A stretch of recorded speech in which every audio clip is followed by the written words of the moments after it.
Hello everyone, welcome back to my channel. Today I'm going to be talking about some more classics and why you should or shouldn't read them. This is the third of these videos that I have done on my channel now, where I just get a couple classics that I've read before and I will just speak to you guys about them, what each book is about, why I enjoyed them, why I didn't enjoy them, who I would recommend them to if I would recommend them, and possibly some similar books if you ended up enjoying these classics. I've just filmed another YouTube video. I've kind of been on a slack, so I thought I would film 2 videos for you guys today and hopefully post them within a shorter time frame. Before I start again, please make sure to like and subscribe and let me know some other videos that you would like to see. A lot of these books actually I read in 2024, so you might recognize them from my 2024 classic reading wrap-up if you watch that video. And the first book that I'm going to talk about is The Old Man the Sea by Ernest Hemingway. So The Old Man the Sea is about a man who has gone quite a long time without catching any fish, and one day he goes deeper into the sea to see if he can find a bigger fish. This is maybe the most boring book I have ever read. I was very disappointed because I had heard good things about Ernest Hemingway, and I also really like the cover. It's a short book, it's barely 100 pages, and I managed to get so bored. Absolutely nothing happens in this book, and while I do understand the symbolism of that, of course, when I read up on Ernest Hemingway's thoughts after and why he won the Nobel Prize and the context, etc., it definitely helps to improve the meaning of the book, but it just did not help with how bad the writing was and how bad it was at keeping my attention. I shouldn't need to do a bunch of extra research after I read a book in order for it to feel meaningful. Honestly, there were scenes where it would be like he stretched his back and then he reached out and then he grabbed his water and then he unscrewed top and then he took a sip. And yesterday when I was at the bookstore, I found a few Hemingway books that I thought sounded interesting, and I was just horrified to pick them up because I'm just worried they're going to be the same boring writing as this. If you've read The Old Man the Sea and another one of Hemingway's works and you've enjoyed that one, please let me know because I don't want to waste my time and money again, but I am interested in some of his other books. They sound very interesting. The next book I'm going to talk about, another short one, Animal Farm by George Orwell. I've spoken about this book quite a few times. I really enjoyed it. Animal Farm, if you don't already know, is about these animals in a farm who feel they're being exploited and take over the humans in said farm. The main rule is equality for all, but as time goes on, the bigger and smarter animals seem to be taking some more power. This was, of course, famously an allegory for communism. I thought the story was very eerie and the ending was just impeccable. The writing wasn't anything crazy good, but again, the story, in my opinion, and the symbolism just...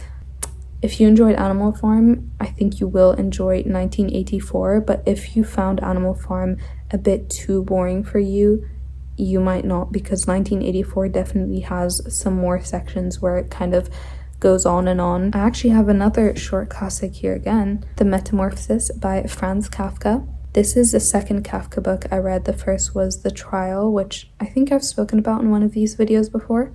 So The Metamorphosis, if you don't already know, is about a man who wakes up as a bug and ultimately finds himself shunned from society, from his family, once he has nothing left to offer them. Again, a very symbolic novel. I love classics that have this very unique, iconic storylines. Animal Farm, Metamorphosis, Frankenstein. The Metamorphosis, I definitely enjoyed the writing more than Animal Farm. There are some quotes and lines that really stood out to me and I loved. Kafka's life and reading on it definitely helped clarify how sad and special this book was. It wasn't the most incredible thing I've read. Maybe it's because I read it across a long period of time. I was in a bit of a reading slump when I read it, even though it's quite a short book. And I already knew how it began. Nothing super insane happens throughout the course of the novel. It's a bit predictable, but I still really enjoyed it and I would recommend. I definitely preferred The Trial though. I think there's a lot more to get into there, so I would read that book before The Metamorphosis. Next I have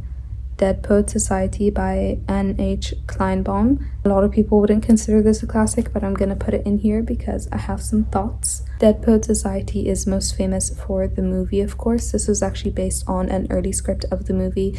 It's about these students in an all-boys school who get a new English teacher. and he actually makes learning fun and entertaining. They end up making a little society, reviving a society called the Dead Poet Society. This was very sweet. Again, the ending stands out to me. I can definitely understand why this is a comfort for a lot of people.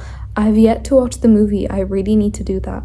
I will say I can definitely tell that this was based on a movie script. The writing wasn't really spectacular, and I think it maybe took away from the story a bit because I didn't finish it feeling like it was super memorable. I think I would definitely recommend the movie over the book, even though I have yet to watch the movie, because the story definitely had a merit. It was sweet, like I said, and the ending I think was very important, but in writing it came off a little bit boring. Next, and I haven't spoken about this book in so long, I don't know why, Alice in Wonderland by Lewis Carroll. This is one of my all-time favorite classics. If you don't know, Alice in Wonderland is about a girl who falls down a rabbit hole and finds herself in this very eccentric and unique wonderland. Love, love, love, love this book. Nothing will ever have as much wonder as Alice in Wonderland.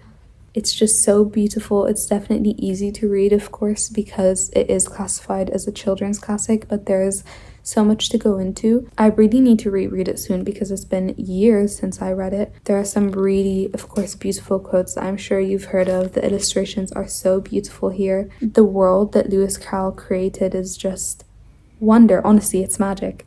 If you like Alice in Wonderland, watch the Tim Burton movie, watch the cartoon version, and also read Heartless by Marissa Meyer, also one of my favorite non-classic books. It's about the Red Queen, her backstory, and why she became evil as we know her in Alice in Wonderland. I also need to reread Heartless.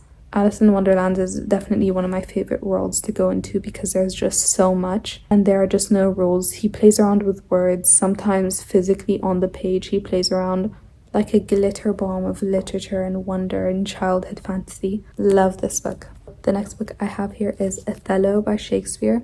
I studied this last year, yeah. I don't think I've spoken about it on my channel before, but if you don't know, Othello is about an ethnic man who is a military leader and he marries a white woman. However, through a series of manipulations, he becomes convinced that this woman is cheating on him and he plans to kill her. It is a tragedy. I really enjoyed it, definitely more than Taming of the Shrew. I think there are a lot of themes to go into, important themes. Of course, iconic quotes. You should definitely read it, research it, study it. Of the 3 Shakespeares that I've read, my order would be Macbeth, Othello, and Taming of the Shrew. Some of the themes were slightly limited. Again, when I say these things, I'm just saying what makes this worse than other Shakespeare novels, but Shakespeare is a genius, as we know. Definitely read it and read Macbeth if you haven't as well. And the final classic that I'm going to talk about today is Lizzie Bright and the Buckminster Boy. I've spoken about this in my underrated classics video and underrated books video. Lizzie Bright and the Buckminster Boy is based on a real story of the son of a Buckminster who goes to this island with indigenous people, and he ends up forming a friendship with one of these indigenous people who's a girl his age. It explores, of course, some important themes. There are some really sweet quotes. I thought the story itself was really nice. There are some comedic scenes, definitely some sad scenes.